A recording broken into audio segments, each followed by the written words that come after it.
They summoned reinforcements. Then the true monsters of the galaxy appeared. The first time I saw a breath soldier tear through a reinforced bulkhead with its bare limbs, I was not afraid. I was angry. That surprised me. I had expected to feel small, helpless, maybe even ready to give up. Instead, something cold and sharp settled into my chest, and I remember thinking, we are going to figure out how to kill that thing. My name is Mara Voss. I am a Sergeant Liaison with the United Earth Expeditionary Corps. And for 11 months, I had been stationed on Forward Base Kethan, alongside 4 alien civilizations who were losing a war they had been fighting for 30 years. The Breath Dominion did not negotiate. They did not offer terms. They moved through star systems the way a fire moves through dry grass. Completely, methodically, without hesitation. Every species they encountered was either absorbed into their biomass network or erased. There was no middle option. There was no appeal process. When the Breath decided a world was theirs, it became theirs. And whatever had been living there before simply stopped existing. 30 years. Dozens of coalition worlds reduced to scorched rock. Billions of lives gone. The coalition had 4 member species fighting back.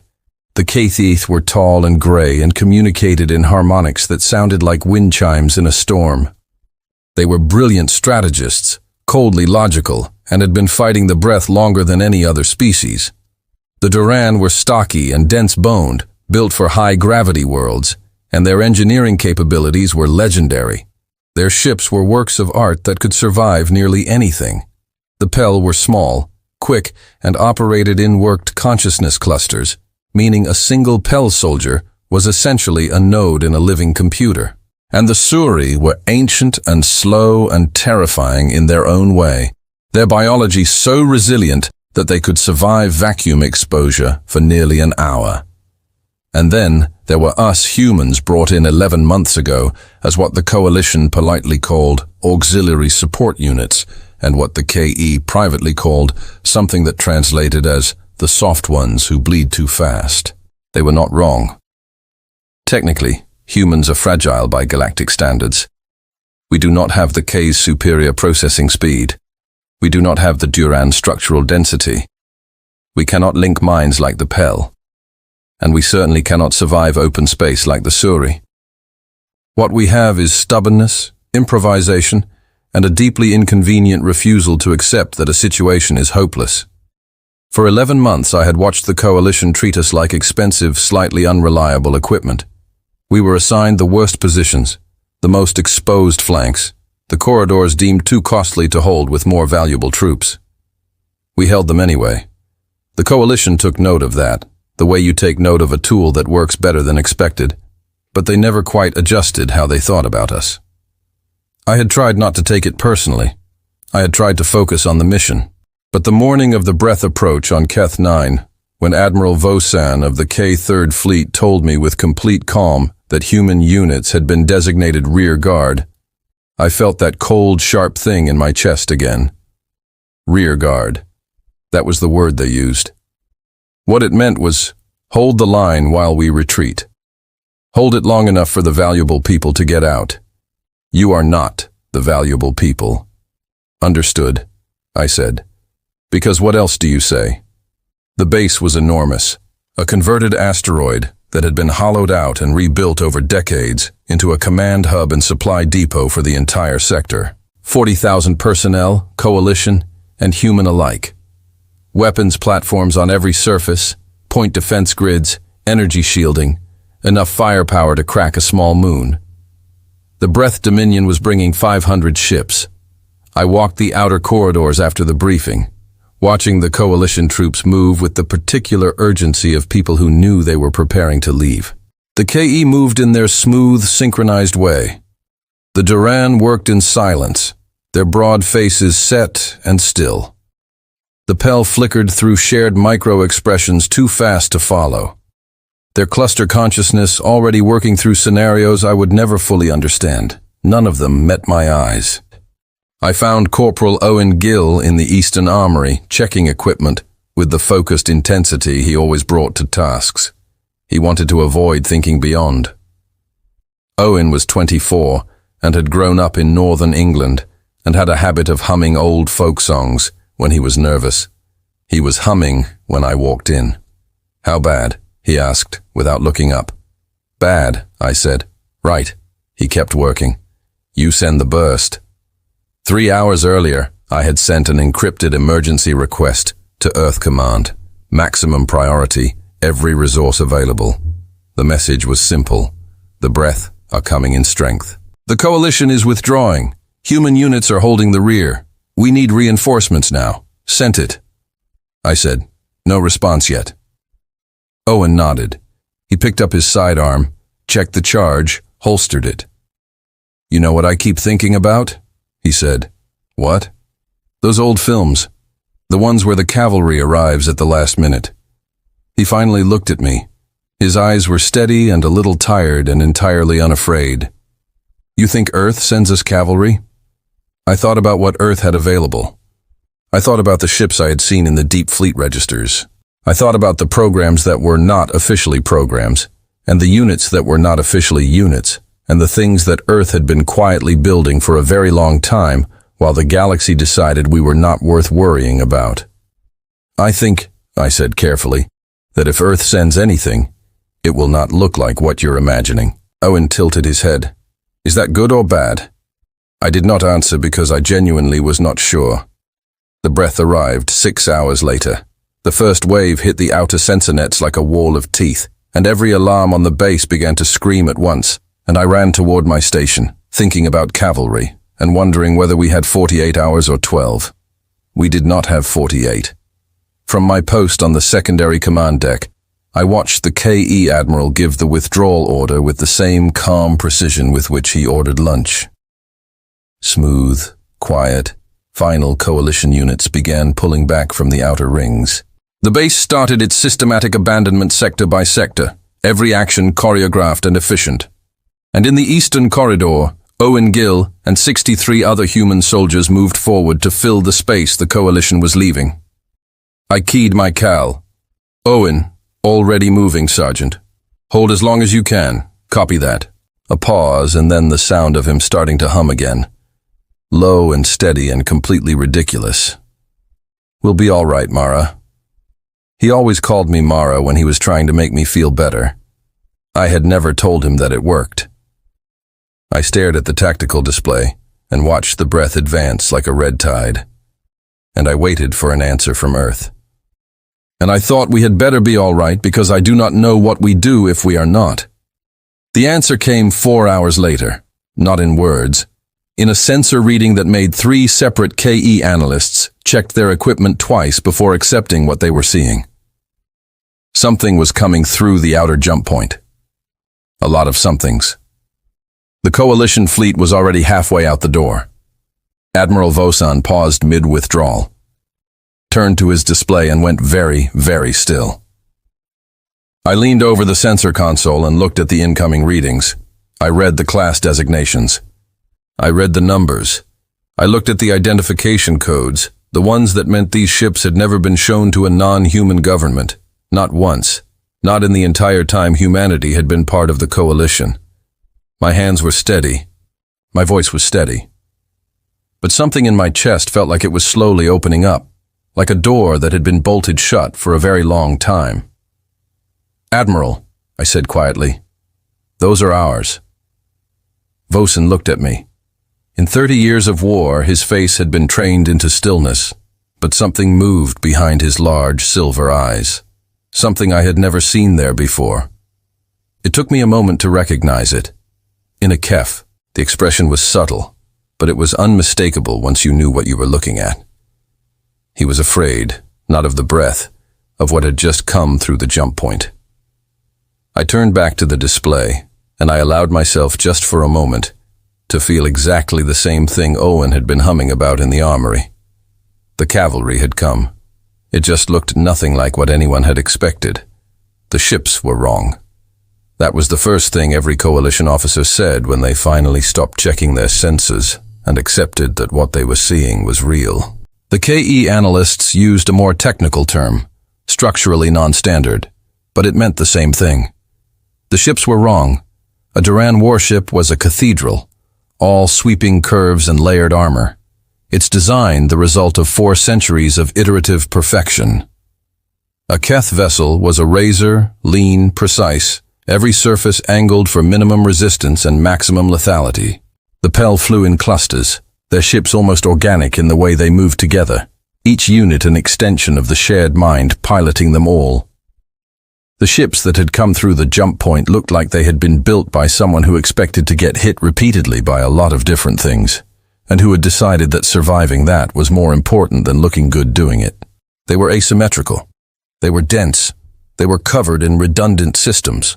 Backup drives bolted over primary drives, secondary weapons platforms alongside primary ones. Sensor arrays stacked 3 and 4 deep, as though whoever designed them refused to accept that one might be enough. They bore the marks of repairs, of modifications made in the field over years, of systems added and removed, and added again. They were not beautiful. They were not elegant. They were exactly what you build when you have been at war with yourself for 10,000 years, and you have learned through extremely painful experience exactly what keeps you alive. I counted 47 capital ships, 112 mid-class destroyers, and something that the KE sensor designation system could not classify at all. A vessel roughly the size of a small moon that sat at the center of the formation and broadcast no identification signals whatsoever. The system simply labeled it unknown and moved on, which felt like the most honest thing a computer had ever done. "That is a carrier," said the Keth analyst beside me, his voice careful and precise in the way that meant he was controlling something. "A human carrier. We have never been given specifications for a human carrier." "No," I said. "You have not. How many soldiers does it hold?" I knew the class.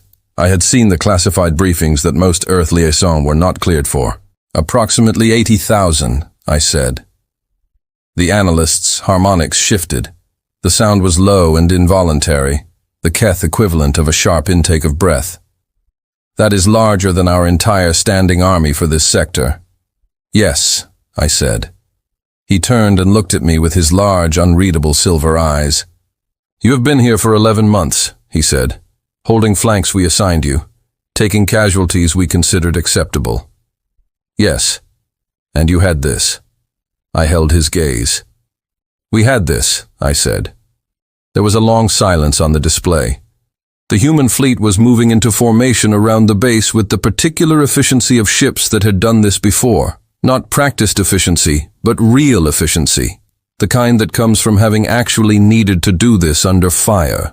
They did not ask for docking permissions. They did not wait to be assigned positions. They slotted into the defense grid like they had already calculated where they needed to be and were simply going there. The comm channel crackled. A voice came through, deep and unhurried, and carrying the specific quality of someone who had not been surprised by anything in a very long time. "This is Admiral Gideon Hark, commanding the Terran Deep Armada. We have reviewed the tactical situation. We are taking forward positions. Coalition units are advised to hold current locations and allow Terran units freedom of movement." He did not say please. He did not frame it as a request. Admiral Vosen, the most decorated fleet commander in K history, a being who had been fighting wars longer than any human civilization had been writing them down, stared at the communication channel for 3 full seconds. Then he said quietly to no one in particular. He did not ask. No, I said he would not. I had never met Gideon Hark. I knew him the way every Earth military officer knew him, through the record, through the reputation, through the very specific way people's voices changed when they said his name. He had fought the colony wars on Mars when he was 19. He had commanded the blockade of Titan at 26. He had been involved in 3 operations that did not officially exist. And the fact that they did not officially exist told you everything you needed to know about what those operations had achieved. He was 61 years old, and he had never lost a command. And the one time a journalist had asked him how he managed that, he had said, "I plan to win, and I stay until I do."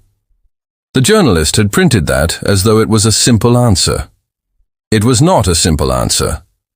It was the most complicated answer in the galaxy, because most species did not have a concept for an organism that simply refused to accept a reality it did not want.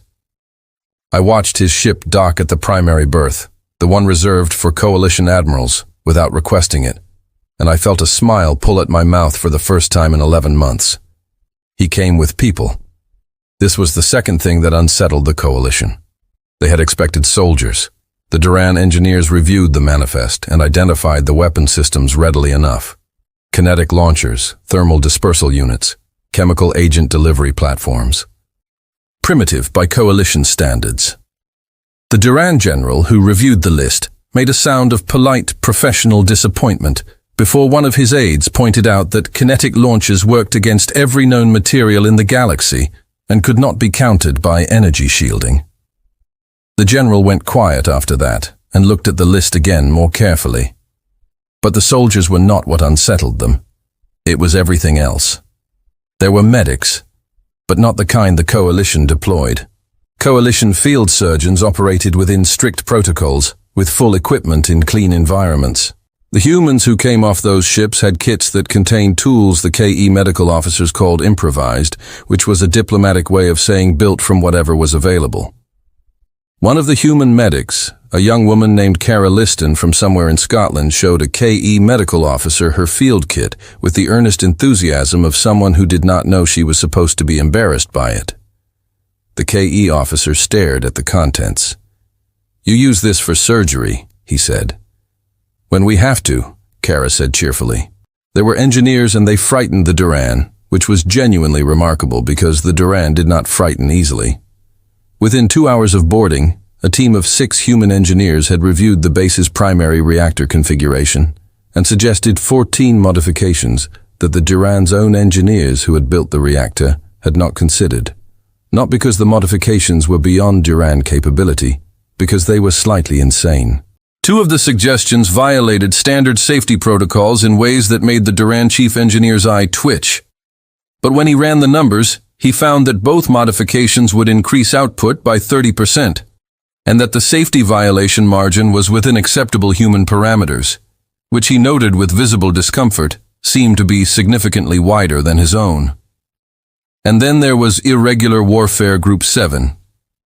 They came off the carrier without formation, without identifying markings, without any of the careful visible structure that military units use to signal competence and order. They were not loud. They were not dramatic.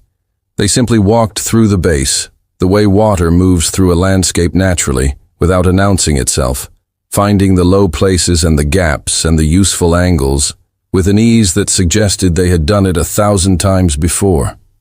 They wore no rank insignia. When a KE officer asked their commanding officer, a compact, quiet man named Declan Marsh, who had eyes the color of cold water, what their function was, Declan had looked at him for a moment and then said, "We solve problems." The K officer had asked for a more specific answer. Declan had said, "It depends on the problem." Nobody on the coalition staff knew what to do with that. It was not a military answer. It was not an answer at all by the standards they understood. I understood it. I had grown up with people like Declan Marsh. I knew what IWG-7 was in the broad sense, and I knew what they did in the very specific sense that I had read reports about their previous operations that made my hands go cold. They were the answer to the question, what do you do when conventional approaches have failed? They were what Earth sent when it had decided that the rules of engagement were a secondary concern. The Breath were still advancing. The base was still under threat. And the coalition commanders were standing in their own facility feeling for the first time in 30 years of war like they were not entirely sure what was about to happen next. Admiral Vosan found me in the secondary command deck. As the human fleet finished its positioning, he stood beside me for a long moment, watching the tactical display, watching Hark's people move with the decisive ease of a force that had already decided it was going to win. "Sergeant Voss," he said finally. His voice had lost some of its perfect Keth composure. "Admiral, your people have been here 11 months, he said. Assigned rear guard assigned the positions we could not hold with more valuable units. He paused. I used that word this morning. Valuable in reference to KE personnel in contrast to human personnel. I know. I said I want you to understand that I am. He stopped. The word he was looking for did not come quickly. I am reconsidering a number of assessments, he said finally. I looked at the display. The breath advance was still coming, but the red tide looked different now, framed by the new formation the human fleet had built around the base. It looked for the first time like something containable. Admiral, I said, what you called soft was what kept your eastern corridors from falling 6 months ago. What you called emotionally unstable was what got your trapped survey team out of Sector 12 when the Pell cluster mind was too disrupted to function. What you called primitive, I gestured at the sensor reading showing Hark's fleet, is currently the only reason this base might still exist in 24 hours. Vosen was quiet for a long time. Outside through the observation port, I could see the distant lights of the human carrier, massive and unglamorous and absolutely real. What do they want? He asked. Not suspiciously, with genuine curiosity in the way very intelligent people ask questions when they finally realize they have been missing something fundamental to win, I said. And to go home in that order, he considered that that is what every soldier wants. Yes, I said, but not every soldier believes both are possible simultaneously. I looked at him. We do the first breath strike. Hit the outer defense ring 11 minutes later. The coalition point defense grid responded according to protocol. The human fleet responded in a way that no protocol would have predicted. And for just a moment, even the breath, who had never been stopped by anything, hesitated just for a moment. But it was there. I keyed the comm to Owen's position. Still holding, he said before I could ask. He was not humming anymore. He sounded alive and alert, and like he was exactly where he wanted to be. Good, I said. Hold a little longer. The cavalry is here. He laughed, an actual laugh, clear and warm over the static and the noise of battle. Told you, he said. He had told me he had been right. I turned back to the display, watching the human fleet engage with the breath advance in ways that were making the KE analysts' instruments struggle to keep up. And I let myself feel for the first time in a long time, something that was not cold or sharp or controlled. It felt like pride. It felt like being seen. The breath subsonic pulse activated at 3:47 station time. I knew it was coming because the pale cluster nearest to me went still. Not the normal stillness of focused thought, but the rigid, locked stillness of a mind that has been struck. 3 Pell soldiers in the corridor outside command froze mid-step and stood like statues with expressions of profound confusion on their small faces. A KE analyst at the station to my left made a low sound and pressed both hands to his head.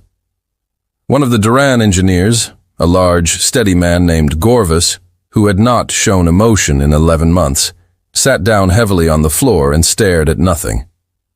The pulse was the breath's oldest weapon. They had developed it long before they had ships back when they were a ground-bound hive spreading across their home world. It was a frequency, not a sound exactly, more like a pressure in the range that connected minds communicated on. Every species that thought collectively, every species whose consciousness operated on shared frequencies, felt it as a rupture like a hand reaching into your thoughts and scrambling them. The Keith thought in distributed networks. The Pell literally shared a consciousness. Even the Duran, who were physically individual, had a deep social neural bonding that made them vulnerable to the pulse's secondary effects. I felt a faint pressure in my temples, a slight swimming sensation, like the first moment of unexpected dizziness, and then it faded. I looked around the command deck. Human personnel were shaking their heads, blinking, frowning slightly. Specialist Roy Crane, who was at the navigation console and who I had served with for 8 months, and who was one of the most steady and professional soldiers I had ever known, looked up at me and said, "Did something just go weird, or is that me?" "Breath pulse," I said. "Oh," he said. "Right." He turned back to his console. "That all?" I looked at the Keth analyst, still pressing his hands to his head. I looked at the Pell soldiers frozen in the corridor. I looked at Gorvis sitting on the floor with the expression of someone whose carefully organized world had been knocked sideways. and I thought about what Admiral Vosen had said the previous day, when he explained why humans had been assigned rear guard in the first place. "Your emotional instability," he had said with the careful diplomatic phrasing of someone trying to be polite. "Your psychological volatility. Your minds do not operate with enough coherence for the pulse to find purchase." He had meant it as an insult, delivered with the gentle condescension of a teacher explaining to a student why they cannot be trusted with the important work. What he had actually described, I now understood, was one of the most significant strategic advantages on this battlefield. Human minds were by galactic standards loud, chaotic. We ran on contradictory emotions simultaneously. We felt three things at once and acted on a fourth. We did not operate in clean-worked frequencies. We were not synchronized. We were not coherent. We were in the most precise technical sense a mess. And the breath pulse, which could reach into a worked consciousness and destroy its coherence, had nothing to grab onto in us. You cannot disrupt chaos. You cannot shatter something that was never aligned to begin with. On the comm channels, I heard the human units responding to the pulse. Anyone else feel that? Like a weird headache. Yeah, gone now. Keep moving. East corridor is still hot. Copy, Roy. You good? Fine. Little dizzy. I'm fine. And then from somewhere in the outer defense ring, a sound I had not expected. Someone was playing music. Not loud, not broadcast through the main system, just over one squad's internal comm. A low, steady beat that completely overrode the residual frequency the pulse was trying to establish. Someone had figured out intuitively or deliberately that filling your head with sound was the simplest possible defense against a weapon that tried to enter through silence. I listened to it for a moment. It was an old song, something with drums and a steady rhythm and words I could not quite make out over the static. Then I refocused, because the battle was not going to wait for me to appreciate the elegance of that. The breath advance was pressing hard on the outer corridors. The coalition units that had been holding the defense ring were pulling back under the pulse's effects, not retreating in panic. They were too disciplined for that. But their coordination had fractured. The KE moved in individuals now instead of networks. The Pell clusters had broken apart into single soldiers, each one functional but stripped of the shared mind advantage that made them devastating. The Duran were grinding forward on will and physical strength alone, which was more than most species could say, but less than they needed. Into that space, Hark deployed the forward infantry. I watched it on the tactical display, and even through the abstraction of icons and map overlays, the difference was visible. The human units did not advance in the clean geometric patterns that coalition doctrine prescribed. They moved in shapes that looked irregular, almost wrong, until you watched them long enough to understand what they were actually doing. They were covering every angle. They were keeping multiple escape routes open. They were not advancing in straight lines because straight lines were predictable, and predictable meant the breath could prepare for you. They argued on the open channel, which the coalition commanders found deeply unprofessional. I heard human squad leaders disagreeing with each other in real time, making decisions, changing their minds, cutting off debate, and moving before every variable was known. A Keth officer standing near me listened to this for about 90 seconds, and then said in a voice of genuine bewilderment, "They do not have consensus." "No," I said. "How do they function without consensus? They make a decision and commit to it and adjust as they go." He was quiet for a moment.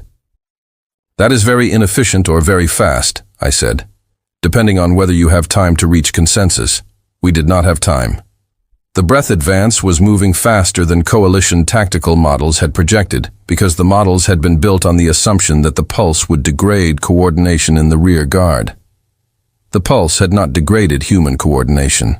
The humans had moved into the gap faster than the models accounted for. And now, the breath-leading units were encountering resistance where they had expected collapse. I saw the moment it registered on the tactical display. The Verith advance slowed. Not by much, not enough to call it a stop, but it slowed. And in 30 years of war against the Breath Dominion, the coalition had very rarely seen them slow. Owen's unit was in the southeast corridor, holding a junction that the tactical map showed as critical. I could see his position marker, steady and unmoving, which meant he was exactly where he was supposed to be and had not needed to retreat. I keyed his frequency. "Owen status holding," he said. His voice was level. In the background, I could hear the sound of his soldiers and the specific noise of a contested corridor, and faintly someone still humming. "We've got them slowed at the junction. They tried the pulse twice. Doesn't do much. We've been playing music through the squad channel." I said, "Does that count as a tactical innovation?" I want it on record that I thought of it. "You will get full credit." I said, "Keep holding." Declan Marsh and IWG-7 were not on any display. They had disappeared into the base's infrastructure 20 minutes after the battle started, and I had not seen or heard from them since. That was expected. That was the point. The first sign of what they were doing came at 4:12 when a breath command node in Sector 7 went offline. Not damaged, offline. The difference was significant. Damaged meant it had been hit by a weapon. Offline meant something had gone inside it and turned it off. The second sign came at 4:19 when the environmental systems and corridors held by breath began cycling an irritant through the air recyclers. Not lethal, just persistent and extremely unpleasant. The kind of thing that eroded focus and made every moment of occupation more difficult and uncomfortable than it needed to be. The breath did not breathe in the way humans did, but they had chemoreceptors, and those chemoreceptors were not having a good time. The third sign was the maintenance drones. Forward Base Keth 9 had approximately 400 automated maintenance drones. Small-wheeled units designed to handle routine repairs throughout the base's vast corridor network. They were not weapons. They had no weapons. They were by any military assessment tactically irrelevant. Declan Marsh had reprogrammed them. The breath advance in the northern sectors discovered this when the drones began emerging from service hatches and floor access panels and wall maintenance ports in large numbers, moving erratically, running into breath units, triggering sensor confusion, and occasionally somehow triggering other things that Declan had apparently decided were also useful while he had the access panel open. The breath could have destroyed the drones easily. The drones were fragile and harmless, but destroying 400 of them while also fighting a corridor defense battle, while also dealing with irritant cycling through the air, while also trying to re-establish a command node that had gone mysteriously dark, was not nothing. It was friction. It was everything taking 5% longer and costing 5% more attention than it should, and over the course of a battle, 5% added up. A Keth general watching the drone situation on the tactical display said quietly, "They are not following any combat doctrine I have studied. No, I said they are making this." He paused, uncomfortable for the breath. "They are making this uncomfortable. That is the idea." He looked at me. "That is not how war is supposed to be conducted." I thought about how to answer that. I thought about what war had been for humanity. Not the clean clash of armies that the coalition's history described, but 10,000 years of people trying to survive other people who wanted to take what they had. It had never been clean. It had never been comfortable. Humanity had learned war the hard way against enemies that looked exactly like us in conditions that offered no mercy. We had learned every angle, every trick, every method that worked, regardless of how it looked in a doctrine manual. No, I said it is not, but it works. At 5:08, the breath advance in the eastern sector stopped. Not slowed, stopped. The units that had been pushing toward the base's primary reactor level had halted and were no longer moving forward. On the tactical display, it looked like a wall of red suddenly developing second thoughts. I did not fully understand why, until the Keth sensor analyst beside me said with an odd quality in his voice, "They are reassessing." Reassessing. Their advanced patterns have changed. They are no longer executing their standard penetration sequence. They are looking at us differently. He studied his display. In 30 years, I have not seen this pattern. They do not reassess mid-advance. They do not pause to recalculate. They push until something stops them or until they win. "Something has stopped them," I said. "No," he said slowly. "Nothing has stopped them. They can still advance. They have sufficient numbers. They have not taken sufficient casualties to force a halt. He looked at me. They have chosen to pause. That is a different thing entirely. I stared at the display, the red tide holding, not because it had been held, because something had given it pause. They don't understand us, I said half to myself. I beg your pardon. The breath, their entire model of this battle was built on assumptions about what their opposition would do. The pulse would disrupt coordination. The advance would meet fragmented resistance. The rear guard would fracture and fall back. I looked at the display. None of that happened. We did not behave the way their model predicted. The analyst was quiet for a moment. They have encountered unexpected variables, he said. They have encountered humans, I said. Owen's voice came over the comm.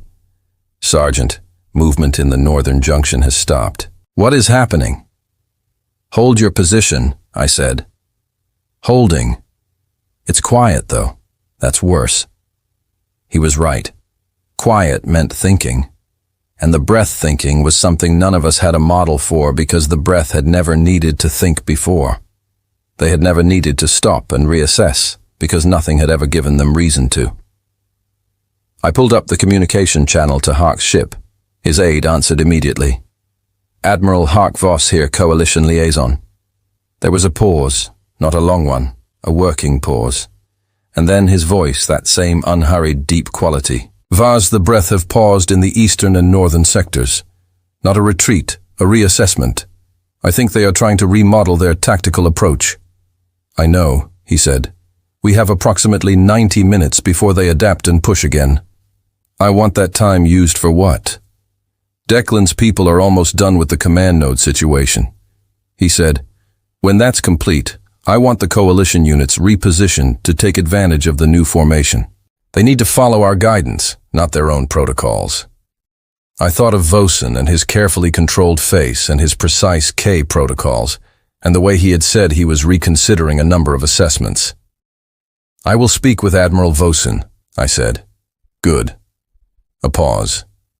Voss, your people in the eastern corridors. Corporal Gill's unit.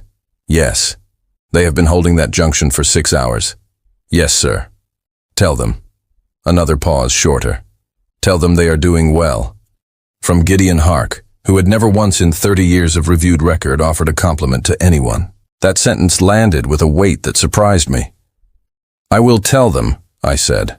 I clicked over to Owen's frequency. Owen, the Admiral says you are doing well. But there was a silence. Then which Admiral? Hark.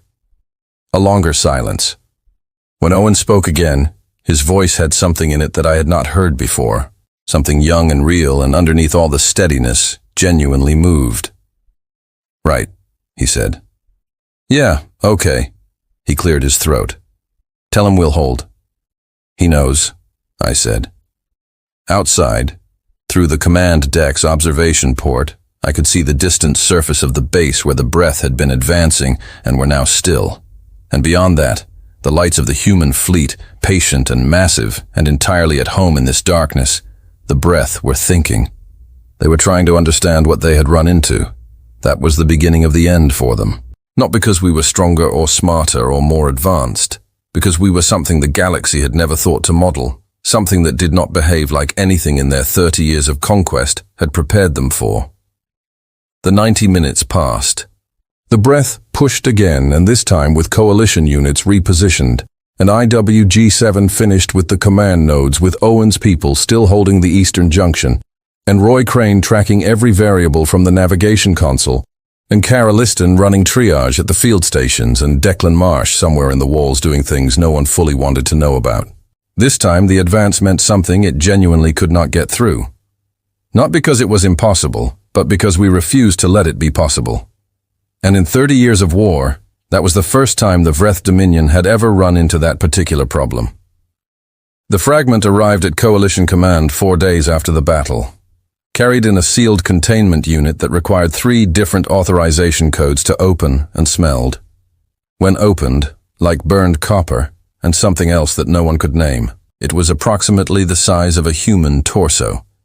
It was alive in the way that a piece of the breath hive was always technically alive, connected, aware, processing. It was also alone, which was the worst thing. That could happen to a breath node. They were not built to be individual. Every breath organism was by design part of the larger consciousness. Separated from the whole, a fragment still functioned, still thought, still experienced. But it did so the way a single note experiences silence, aware of everything it was missing. We had recovered it from Sector 7, sealed inside a maintenance access shaft, dormant and apparently hiding. That was itself remarkable. Breath did not hide. They did not retreat to safe positions and wait for rescue. The coalition linguist assigned to the analysis, a careful and precise woman named Helen Dray, had spent 3 days getting a coherent translation matrix working before she could report on what the fragment was communicating. When she reported it, she did so in a very quiet voice in a room with only 4 people because she said she wanted to understand what she was hearing before it spread further. "It is asking a question," she said. The same question repeated. "It has been asking it since we brought it in." "What question?" Admiral Vosian asked. Helen Dray looked at her translation display. "The direct translation is approximate, but the closest equivalent is, what are these things?" The room was quiet. "It is not describing us as an enemy," she continued. "It is not categorizing us as a threat or a target. It is asking for a category. The Breath Dominion has encountered over 60 species in 30 years of expansion. They have a category for every type of organism they have met. They categorized humans when Earth joined the coalition short-lived, physically weak, emotionally irregular, pre-hive intelligence. That was the classification." She paused. "The fragment is requesting a reclassification. It does not have one to offer. It is asking the larger consciousness for guidance on what category to put us in. And the larger consciousness, as far as we can tell from what the fragment is broadcasting, does not have an answer either." I was the 4th person in the room. I had been brought in as human liaison, which I suspected was also because nobody else wanted to be responsible for whatever I might say when I heard this. I sat very still and listened to Helen Dray and thought about 30 years, about billions of lives, about what it meant that the thing responsible for all of that had run into us and found itself unable to answer a basic question. "What is their operational status?" Hark asked. He was standing near the door, arms crossed, watching Dray with his cold water eyes. "The Second Armada has paused beyond the outer sensor range," she said. "Not retreating, not advancing, holding at distance and communicating internally at a volume we have never recorded before. The entire Dominion appears to be engaged in something like a debate." "The Breath do not debate," Vosen said. "No," she agreed. "They do not historically. But what we are reading looks very much like one." Hark looked at me. "Vas, what do you think they are saying?" I had been thinking about this since the battle, about what the Breath had expected and what they had found. I had been thinking about the fragments question. What are these things? And about all the ways humanity might look to something that had never encountered us before. I think they are comparing their model to what happened. I said they had a complete, detailed understanding of human capabilities. Everything they knew was accurate. We are short-lived. We are physically fragile. Our technology is less advanced. Our emotional processing is irregular. Every single thing in their assessment was correct. I paused. The problem is that none of it predicted what we did. Explain. Vosen said an organism that is short-lived should be risk-averse. I said evolution should have produced creatures that protect their limited time. Humans are not risk-averse. We take risks that no risk calculation model would recommend. An organism that is physically fragile should avoid direct conflict. We do not avoid it. We train specifically to be effective in it anyway. An organism with irregular emotional processing should be unreliable under pressure. We are often more reliable under pressure than under calm, because pressure focuses us. I looked at the containment unit with the fragment inside. Everything in the breath model was correct, and every conclusion they drew from it was wrong, because they were modeling a normal species, and we are not a normal species. Helen Dre was watching me with the expression of someone who already knew this but wanted to hear it said out loud. "What are we?" Vosen asked. He was not being rhetorical. He genuinely wanted an answer. I thought about how to explain 10,000 years of human history to a being who had been at peace internally for most of its civilization's existence. I thought about the wars we had fought against each other, the catastrophes we had survived, the things we had built and destroyed and built again. The way every near-extinction event in human history had somehow made us more capable rather than less. We are an organism that was forged by adversity. I said for most of our history, the most dangerous thing in our environment was other humans. We did not have the luxury of evolving risk aversion, because the risk was everywhere. We did not have the luxury of avoiding conflict because conflict found us regardless. We could not be predictable, because predictable opponents were easy to defeat. So we became something that could not be predicted. Something that adapted faster than any model could track. Something that mourned its losses and kept fighting. Something that took hits and kept moving. I paused. The Breath have never fought anything like us, because nothing like us has ever existed in their experience. The closest thing to a human in the galaxy's history is humanity itself. The room was very quiet. We did not end up in this coalition by accident. I continued.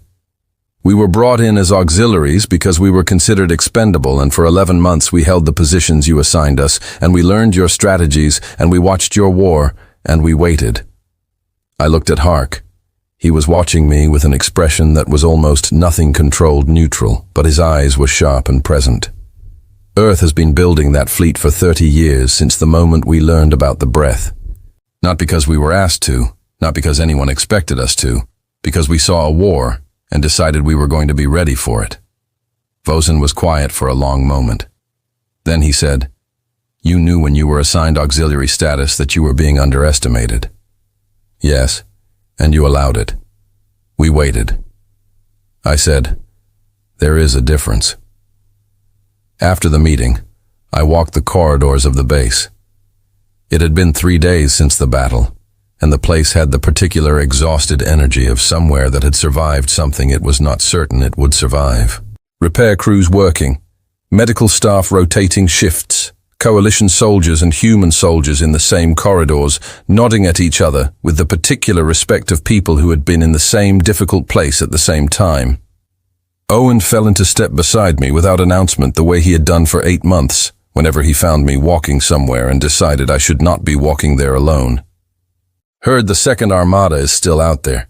He said it is sitting there not moving. Not moving." He walked beside me for a while. "That's strange," he said, right for the Breath. "Very strange. I said they are trying to understand us.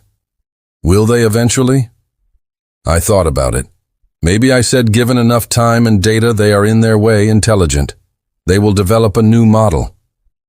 They will find approaches that account for what we did. And then we will do something they did not model again," I said. Owen smiled. Not a big smile. Owen's smiles were always small and quiet and completely genuine. "Because we never do the same thing twice," he said. "Because we always find another way," I said. He nodded. We walked a little further. The corridor opened into an observation area, and through the wide port, I could see the stars, and somewhere out there in the dark, the patient mass of the Breath Second Armada holding and thinking and asking its question. What are these things? I thought of an answer. Not a diplomatic one, not a strategic one, just the honest one. We are the thing your model said could not be dangerous, and we have been becoming dangerous for 10,000 years. Behind me, I heard someone start to hum. Low and steady, an old tune. The same one Owen had been humming in the armory before the battle. I did not turn around. I just listened to it for a moment, standing at the observation port, looking at the dark between the stars. Then I pulled out my comm and drafted a report for Admiral Hark. The Breath Second Armada is analyzing the engagement. They will adapt. We should assume they will bring something new. His reply came back in under a minute, which was faster than he usually responded. Good. We have something new too. I smiled and put the calm away and went to find my people. I stood at the speaker's podium of the Galactic Coalition Assembly and thought about the first thing I had been told when Earth joined the war. The Coalition envoy had been very kind, very diplomatic. She had explained with great care and sensitivity that humanity's membership in the Coalition would be as a contributing auxiliary force with limited voting rights and no seat on the primary strategic council because our species was new to galactic-scale engagement and had much to learn from our more experienced partners. I had been 27 years old, and I had nodded and said thank you and gone back to the barracks and sat for a while thinking about what much to learn meant when you were sitting across from species who had been losing a war for 30 years. That was 18 months ago. I was not 27 anymore in the way that counted. I was the same age in years, but I had been in the eastern corridors of Keth 9 during the first battle. I had been in the command center when the Second Armada engaged. I had been in the room when Helendray explained what the breath fragment was asking. I had watched Owen hold a corridor for 6 hours because he had decided it needed holding. And I had sat with him afterward in the quiet when it was over and understood. The way you only understand things that cost something. What it means to be human in a galaxy that did not think we were worth worrying about. The assembly chamber was enormous.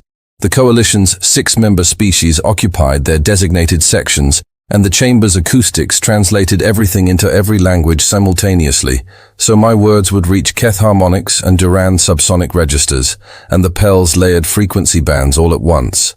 I had been told this was a profound privilege. I had been told no human had ever addressed a full session before. I took a breath and began.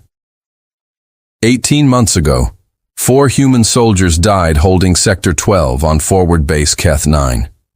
They were holding it so that a PEL cluster group could evacuate through the adjacent corridor. The PEL cluster reached the evacuation point. The 4 humans did not. Their names were Corporal Dean Walsh, Private Isef Afir, Private Lena Marsh, and Specialist Tom Birch. None of them were given a formal commendation by the Coalition. They were listed in our casualty reports as auxiliary losses, category acceptable. The chamber was very quiet.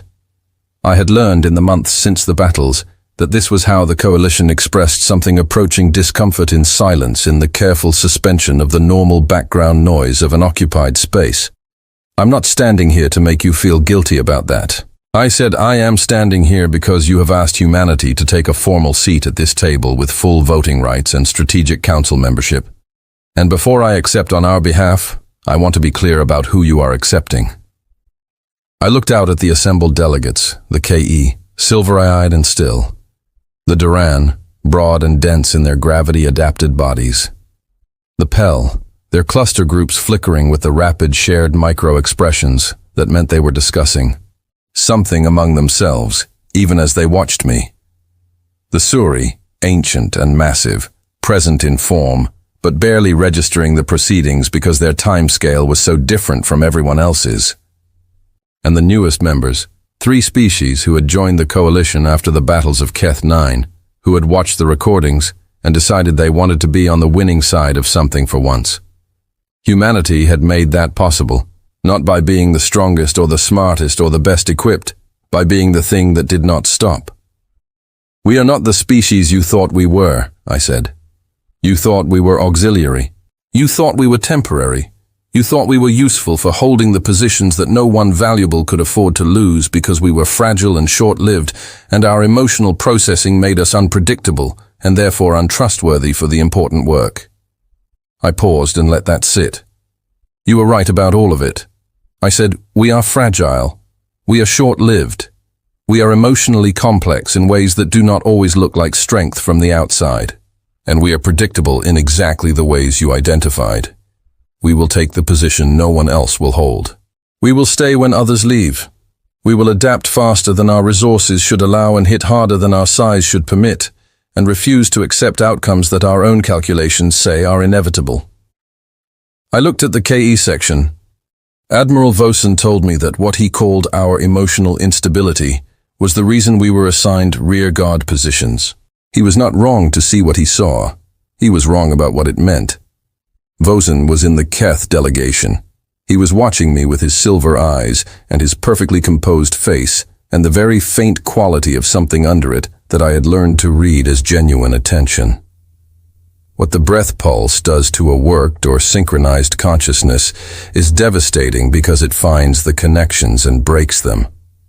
A mind that runs on coherence can be disrupted by destroying coherence. A human mind does not run on coherence. It runs on something messier and harder to name. Contradiction and parallel processing and emotional weight that does not follow logical priority and decisions made without complete information, because waiting for complete information is a luxury that our history did not give us. I let a moment pass. You cannot disrupt a human mind that way. We are already by your standards maximally disrupted. The pulse finds us and finds nothing organized to break. I thought about how to say the next part. I had been thinking about it for a month since the proposal for full membership had first come to me, and I had not found a version of it that was not simply true. Humanity is what happens when an intelligent species is forged entirely by adversity, I said. For most of our history, we were the most dangerous thing in our environment. Not because we were the physically strongest. We were not. Not because we had the best biology. We did not. But because we were smart enough to make tools, and social enough to work together, and stubborn enough to keep trying long after any reasonable organism would have stopped.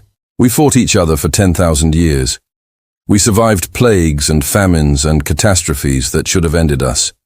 We came out the other side of all of it with more knowledge than we went in because every disaster taught us something and we wrote it down. I paused. We are in the most precise sense an organism that specializes in surviving things that should have killed us. The chamber was very still. The breath dominion asked after Keth 9, "What are these things?" I know what they were asking. They had a model. Every species they encountered fit into their model. Some fought more fiercely, some had better technology, some required more resources to overcome, but all of them eventually followed the patterns that their model predicted. Species defend their territory and then fall back. Species absorb losses until they cannot sustain the cost. Species reach a breaking point where the survival of the population outweighs the survival of the resistance. She paused. Humans reached that breaking point 1,000 years ago and did not stop. We should have stopped. By every model we should have. We did not, and we are not going to start. I looked out at the chamber. A young K diplomat asked me recently what humanity wants now that the war is turning. He expected a strategic answer. Territory, resources, security guarantees. Those things are fine. We will negotiate them, but they are not the answer. I thought about Owen in the armory humming to himself, asking about cavalry. I thought about Caroline showing her improvised kit to the KE medical officer with cheerful, complete absence of self-consciousness. I thought about Declan Marsh with his cold water eyes saying we solve problems in the tone of someone who had been solving them for so long it had ceased to feel like anything special. I thought about Roy Crane saying, "Did something just go weird, or is that me?" And then turning back to his console without waiting for a full answer. Humanity wants, I said, is what we have always wanted, to not be alone out here to build something that lasts. To prove that everything we survived to get here was not wasted. I took a breath. We are not the most graceful species in this galaxy. We are loud and contradictory, and we have made and continue to make extraordinary mistakes. We care too much about things that do not matter, and sometimes not enough about things that do. We are, in a great many ways, a work in progress.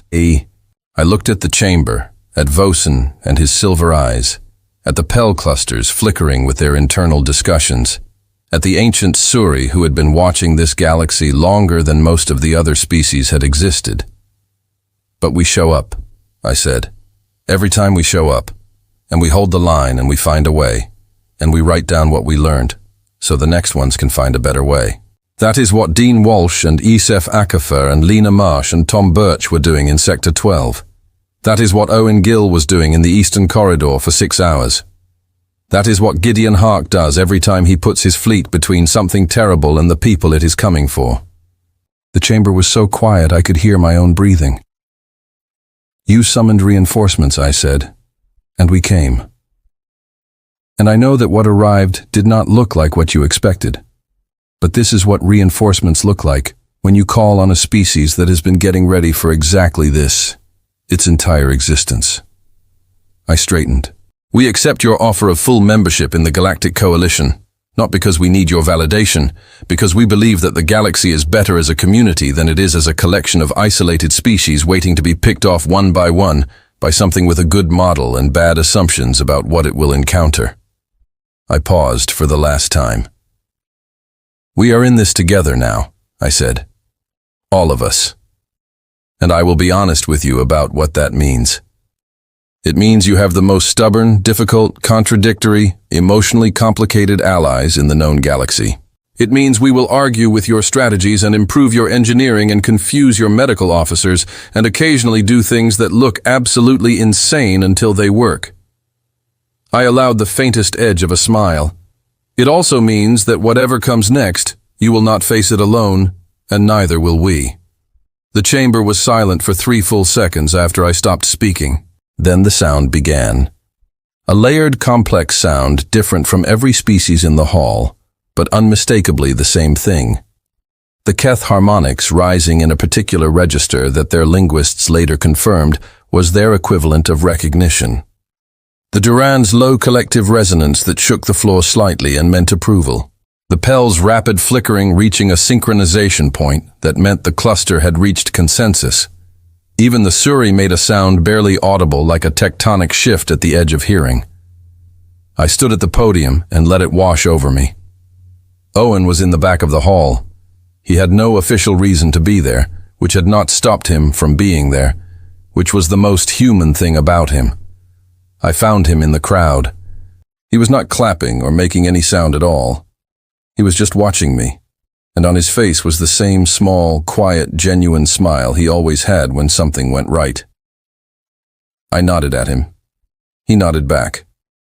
Outside, through the chamber's high windows, the stars were visible, the same stars I had looked at from the observation port on Keth 9, the same dark between them. The Breath Dominion was still out there negotiating. Now, instead of advancing, still trying to revise their model of what they had encountered, they would keep trying. They might eventually succeed. We would keep changing. We would keep adapting. We would keep being the thing their model could not fully capture, because we were not finished yet. We had never been finished. We would not be finished until there was nothing left to do, and we would argue about whether it was finished even then. The sound in the chamber rose and held. I thought about Dean Walsh and the others. I thought about what their names deserved, not a line in a casualty report under acceptable losses, but this room, this moment, the knowledge that what they had held in Sector 12 was one link in a chain that had led here, that it had mattered, that they had mattered. I thought about the breath fragment in its containment unit, asking its question, what are these things? I had not answered it out loud that day, but I had an answer now. The same one I had given Vos Shen, but with more words, more weight, more of the 10,000 years behind it. We are the ones who were afraid and showed up anyway. We are the ones who lost and kept going. We are the ones who were told we were not valuable and proved that wrong with our bodies and our time and our irreplaceable lives. We are the ones who can grieve and fight in the same breath, who can see the end coming and choose not to believe in it. Who can look at something vast and terrible and say, "Woo, we will find a way. We are human. We are here, and we are just getting started." Outside the stars were patient and old, and full of things no one had found yet, and the galaxy was waiting. And we had a seat at the table. And somewhere in the back of the room, Owen Gill was starting very softly to